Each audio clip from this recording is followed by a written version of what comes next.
Hello everyone. Welcome back to your English class. I'm Jasmine and this is the 29th module.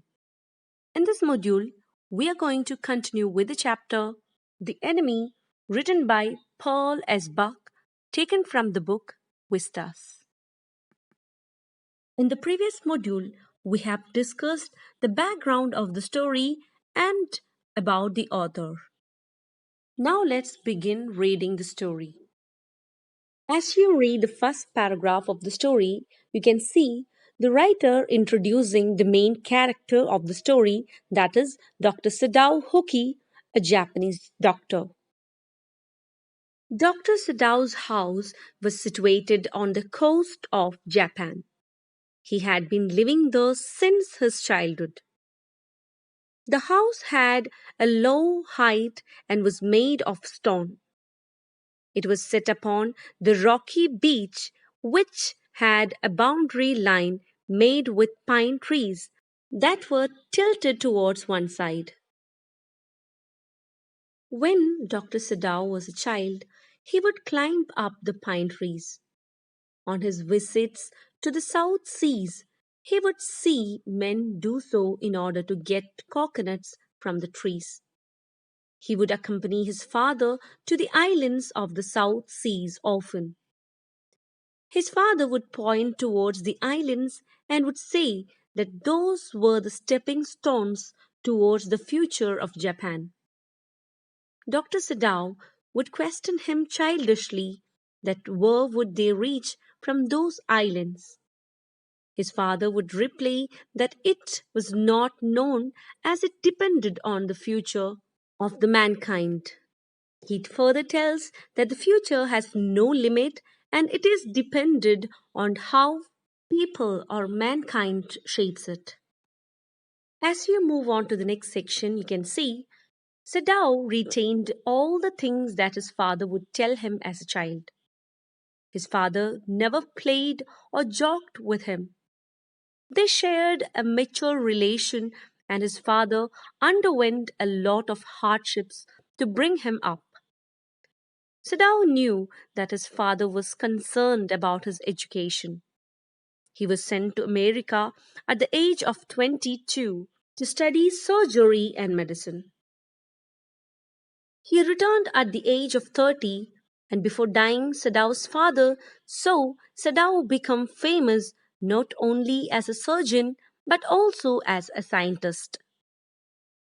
Sadao was on his way to discover a treatment for wounds which would make them absolutely clean. So he was not sent abroad with the armed forces as a doctor. Also, he was retained in Japan because the old general was suffering from an ailment which needed to be operated upon in case of an emergency. As you read further, you can see how the writer describes the scene outside Dr. Sadao's house. As the days were unusually warm and the sea waves were cold, the nights became foggy. Dr. Sadao saw the boundary of a nearby island became invisible gradually as it got covered in the mist. Slowly the mist was coming closer to him. Soon there would be mist all around his house. At that time he would go back into the house to his wife Hannah, who was waiting for him along with their two children. As you read this section, you can see before Sadao could go inside, the door opened and his wife looked out for him. She was wearing a dark blue colored gown over her dress. She lovingly crossed her arm with his, smiled at him, remained silent, and stood by him. Further, the writer describes Sadao's meeting with Hannah. Sadao knew that his father would allow him to marry only a Japanese girl, so he ensured this before falling in love with her. Sadao considered himself to be lucky to have accidentally met her at an American professor's house. He always wondered if he hadn't met her, he wouldn't have got a wife like her. Further, he thought that the professor and his wife were kind as they were keen to help foreign students. He was glad that they had accepted this kindness and went to their house because it was there he met Hannah. Sadao would often tell Hannah that it was a mere coincidence that he went to the professor's house that night as the rooms in his house were small.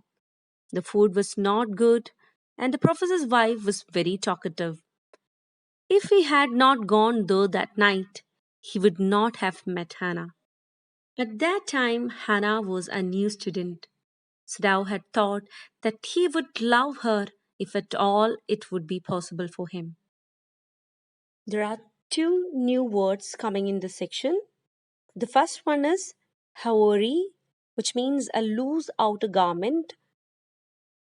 Second one, kimono, which is a traditional Japanese garment. Now let's wind up here and let's see what happens further in the next module. Thank you.